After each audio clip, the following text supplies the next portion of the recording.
大家好，我是美厨娘丽丽。立秋后要多吃南瓜，今天分享个南瓜非常好吃的做法，加3个鸡蛋，不烙饼，不油炸，出锅松软香甜，比蛋糕还好吃。一起来看看我是怎么做的吧。首先准备3个鸡蛋和1块南瓜，我们先把鸡蛋放一旁备用，接着来处理南瓜，用刀把南瓜皮去掉。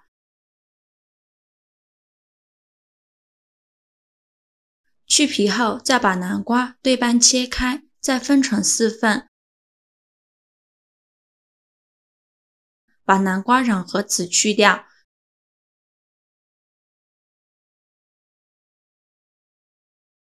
去籽后，再把南瓜切成薄片，切得越薄越好，这样更容易蒸熟。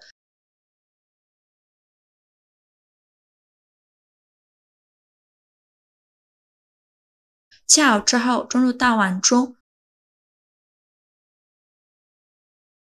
冷水上锅蒸，盖上盖子，大火蒸15分钟。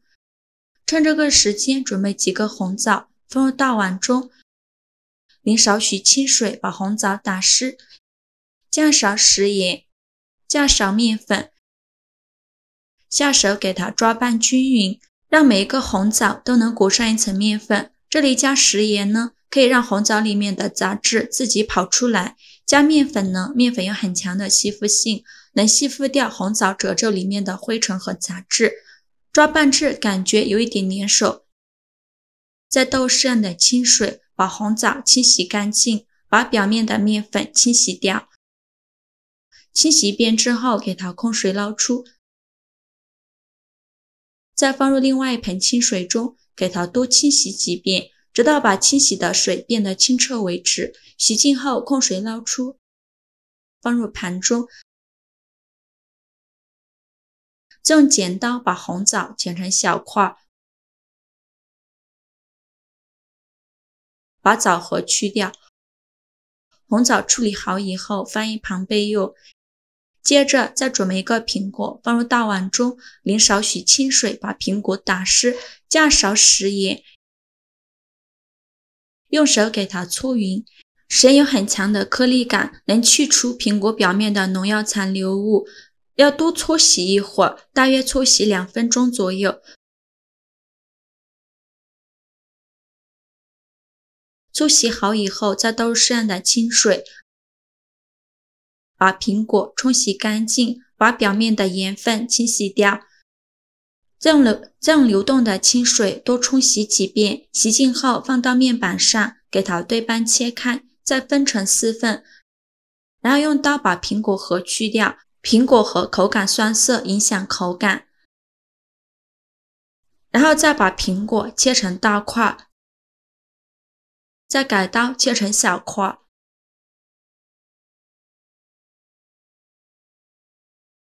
切好之后装入红枣的盘中。现在我们的南瓜也蒸得差不多了，我们打开盖子看看，戳一根筷子下去试试看，如果能够很容易就能戳穿的话，说明就已经蒸熟了。然后把它取出来，稍微放凉后倒入4个鸡蛋，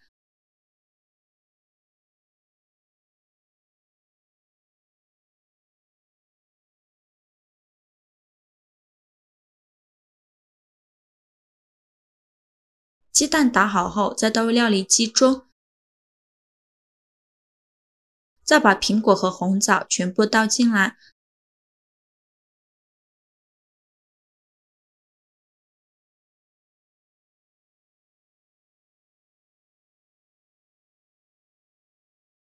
再选择果蔬功能键，盖上盖子，给它打成南瓜泥，尽量多打一会儿，打得越细腻越好。打好后再把它倒入大碗中，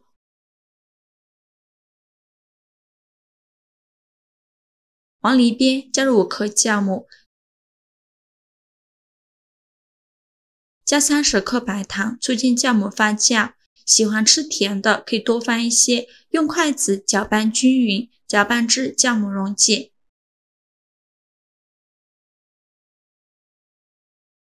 搅匀后，分次少量的加入300克普通面粉，面粉要分次少量的加入，边倒面粉边用筷子搅拌。如果太干的话，就再加一点南瓜泥；如果太稀的话，就加一点面粉。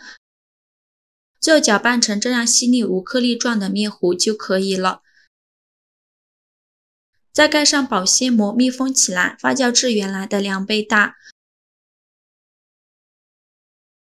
趁这个时间，准备30克葡萄干放入碗中，淋少许清水把葡萄干打湿，再加2勺食盐，加2勺面粉，下手抓拌均匀，让每一个葡萄干都能裹上一层面粉。因为葡萄干表面有许多的褶皱，里面都是藏污纳垢的好地方，直接用清水洗是洗不掉的。这里加食盐呢，可以让里面的脏东西自己跑出来；加面粉呢，可以吸附掉里面的灰尘和杂质。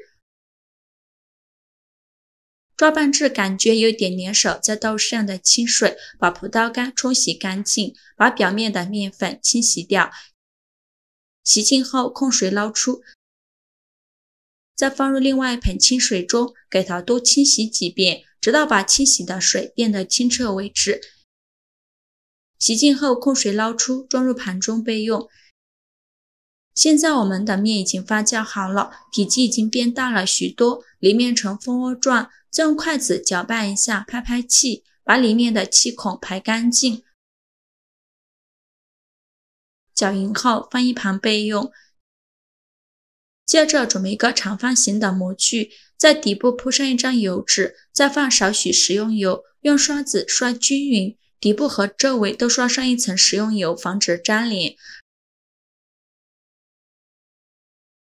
然后再把面糊倒入模具中，用铲子整理一下，把表面整理平整了。整理好以后，再盖上盖子，2次发酵20分钟。20分钟后，我们打开盖子看一看，体积已经变大了许多。然后再撒一些黑白芝麻点缀一下，这样不仅能增香，还能补钙。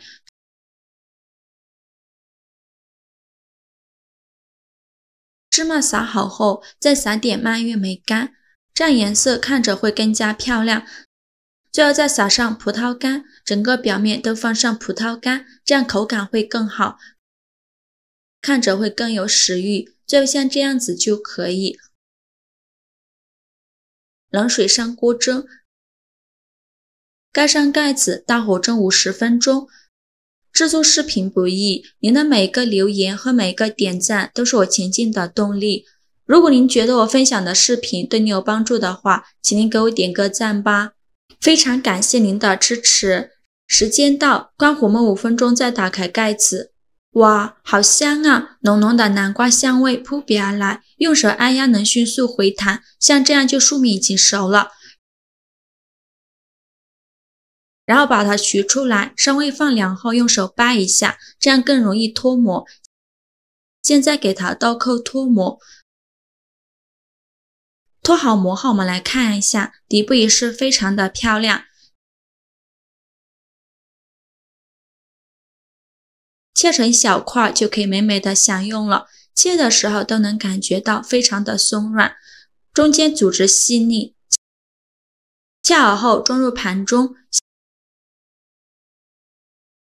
像这样，我们的南瓜发糕就做好了。加了南瓜、苹果和葡萄干，营养真的是非常丰富，吃起来有酸酸甜甜的口感，比蛋糕还要好吃。老人和孩子都可以多吃一些。喜欢的朋友就赶快收藏起来试试吧。好啦，今天视频就分享到这里了。如果您觉得我分享的视频对你有帮助的话，请您给我点个赞吧，或者是订阅我的频道。我每天都会分享不一样的美食视频。我是丽丽，非常感谢您的支持，咱们下个视频见。